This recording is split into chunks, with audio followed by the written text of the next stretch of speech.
Item ಯಾವುದೇ ಇರಲಿ try ಮಾಡಿ ಆಚಿ ಚಿಕನ್ ಮಸಾಲಾ. ಯಾಕಂದ್ರೆ ಇವಾಗ ರಾಹು ಯಾವಾಗ ಅವನ ನಕ್ಷತ್ರದಲ್ಲಿ ಸಂಚರಿಸ್ತಾ ಇರ್ತಾನೆ, ಇದು 100 ಡೇಸ್ ನಿಮಗೆ ಈ ಒಂದು ಪರಿಣಾಮದಲ್ಲಿ ಗೊಂದಲಗಳಲ್ಲಿ ಸಿಕ್ಕಾಕೊಳ್ತಾ ಹೋಗ್ತೀರಾ. ಒಂದಾದ್ಮೇಲೆ ಒಂದು ಈ ಡೇಂಜರಸ್ ಆಗ್ತಾ ಹೋಗುತ್ತೆ.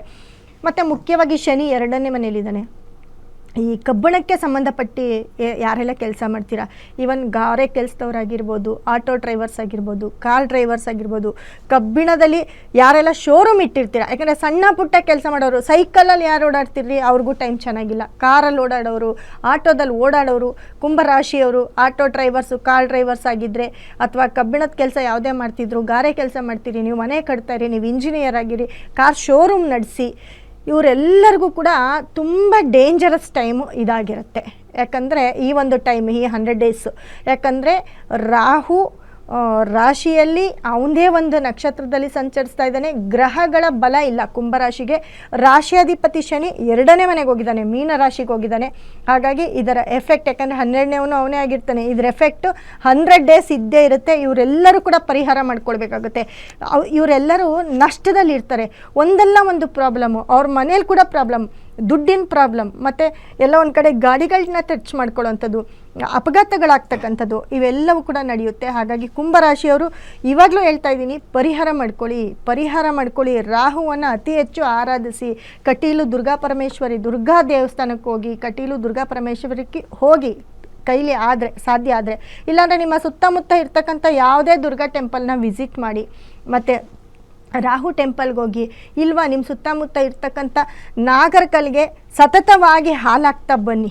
ಒಂದು ಭಾನುವಾರನೋ ಇಲ್ಲ ವಾರಕ್ಕೆ 1 ಸತಿನೋ 2 ಸತಿನೋ ನಿಮಗೆ ಸಾಧ್ಯವಾದಷ್ಟು ದಿನ ಹಾಲಾಗ್ತಾ ಬನ್ನಿ. ಟೈಮ್ ತುಂಬ ಕೆಟ್ಟಿರೋದ್ರಿಂದ ಇದನ್ನೆಲ್ಲ ಮಾಡಿಕೊಂಡು ಪರಿಹಾರ ಮಾಡ್ಕೊಳ್ತಾ ಹೋಗಿ. ಮತ್ತು ನೋಡಿ, ರಾಶಿಯಾಧಿಪತಿ ಶನಿ 2ನೇ ಮನೆಯಲ್ಲಿ ಕುಟುಂಬ ಸ್ಥಾನದಲ್ಲಿರೋದ್ರಿಂದ ಕಬ್ಬಣಕ್ಕೆ ಸಂಬಂಧಪಟ್ಟಿರೋದು ಯಾವುದೇ ಮಾಡ್ತಾ ಇರಲಿ, ಅವರೆಲ್ಲರಿಗೂ ಕೂಡ ಒಂದಲ್ಲ ಒಂದು ತೊಂದರೆಗಳು. ನೋಡಿ, ಇವಾಗ ಎಲ್ಲ ಒಂದು ಕಡೆ ಬಸ್ಸು, ಕಾರ್ಗಳು ಆಕ್ಸಿಡೆಂಟ್ ಆಗ್ತಾಯಿದೆ, ನೋಡ್ತಿದ್ದೀವಿ. ಇವೆಲ್ಲ ಕಬ್ಬಿಣ ಓಡಿಸೋರಿಗೆ ಅಂತ ಏನಿಲ್ಲ. ಕುಂಭರಾಶಿಯವರು ಟ್ರಾವೆಲ್ ಮಾಡಬೇಕಾದ್ರೆ ತುಂಬ ಹುಷಾರಾಗಿರಬೇಕು. ಮತ್ತು ಟ್ರಿಪ್ ಹೋಗ್ತೀರಾ, ನೀರು, ಚಂದ್ರ ಚೆನ್ನಾಗಿಲ್ಲ ಅಂತಂದರೆ, ಈ 2 ಡೇಸ್ ಚಂದ್ರ ವ್ಯಯಸ್ಥಾನದಲ್ಲಿದ್ದಾನೆ, 6ನೇ ಮನೆ ಕೂಡ ಅವನು. ಹಾಗಾಗಿ ನೀರಲ್ಲಿ ಇವಾಗೆಲ್ಲ ಹೋಗಿ ಫೋಟೋ ಶೂಟ್ ಮಾಡ್ಕೊಳ್ಳೋದು, ನೀರಲ್ಲಿ ಮುಳುಗೋದು ಸತತವಾಗಿ ನೋಡ್ತಾನೇ ಇದ್ದೀರಾ. ಈ ನೀರಲ್ಲಿ ತುಂಬ ಹುಷಾರಾಗಿರಬೇಕಾಗುತ್ತೆ. ಬೆಟ್ಟ ಗುಟ್ಟಗಳ ಜಾಗ, ಸೀನ್ರೀಸ್ ಕಡೆ ನೀರು ಬೇಡ, ಸೀನ್ರೀಸ್ ಕಡೆ ಹೋಗ್ತೀವಿ, ಬೆಟ್ಟ ಗುಟ್ಟಗಳ ಕಡೆ ಹೋಗ್ತೀವಿ ಅಂತೀರ, ಅಲ್ಲೂ ಕೂಡ ಫೋಟೋ ಕ್ಯಾಮ್ರಾ ಅಂತ ಬಂದಾಗ ನಿಮ್ಮನ್ನು ನೀವು ಮರೆತು ಬಿಡ್ತೀರಾ. ಈ ಥರ ಇನ್ಸಿಡೆಂಟಲ್ಲಿ ತುಂಬ ಜನಗಳು ಇವಾಗ ಅವ್ರನ್ನವರು ಮರೆತು ಕೊನೆಗೆ ಅವ್ರನ್ನೇ ಮರಿಬೇಕಾಗತ್ತೆ. ಯಾಕಂದರೆ ಈ ಕುಂಭರಾಶಿಯವ್ರಿಗೆ ಇದೆಲ್ಲವೂ ಕೂಡ ಡೇಂಜರಸ್ ಪ್ಲೇಸ್ ಆಗಿರುತ್ತೆ. ಮತ್ತು ಅಪಘಾತ ಅಂತ ಹೇಳಿದೆ, ತುಂಬ ಟ್ರಾವೆಲಿಂಗ್ ಮಾಡಬೇಕಾದ್ರೆ ತುಂಬ ಕೇರ್ಫುಲ್ಲಾಗಿರಬೇಕಾಗತ್ತೆ. ಜೊತೆಗೆ ನೋಡಿ, ಜಗಳ, ರಾಶಿಯಾಧಿಪತಿ ಶನಿ ಕೂಡ 2ನೇ ಮನೆಯಲ್ಲಿದ್ದಾಗ ಕುಟುಂಬದಲ್ಲಿ ತುಂಬ ಜಗಳ ಆಗ್ತಾ ಇರುತ್ತೆ. ಮತ್ತು 2ನೇ ಮನೆಯಲ್ಲಿ ಶನಿ ಇರೋದ್ರಿಂದ ಏನಾಗುತ್ತೆ, ಕಾಲು ಏಟು ಮಾಡ್ಕೊಳ್ಬಾರ್ದು.